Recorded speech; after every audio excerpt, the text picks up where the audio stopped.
people aren't just gonna pay you to show up and talk. Like, I need to get out of this funk. I can't get out there and like go to coach and motivate companies, and I'm literally emotionally drained.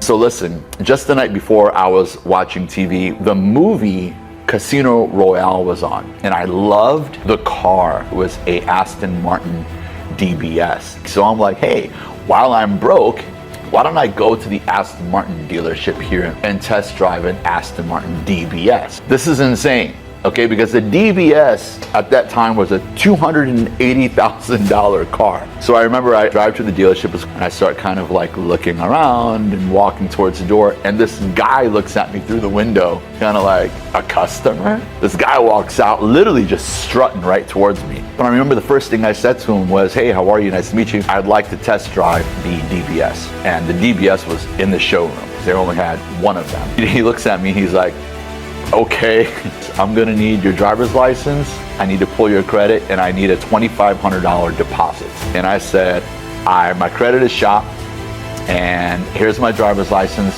I got 250 bucks in my bank account. So he kind of looks at me and pauses for a second, and he opens up the conversation, and we end up talking about the economy and that I was in the mortgage business at the time. And he's like, oh my God, another mortgage story. He goes, wait a minute.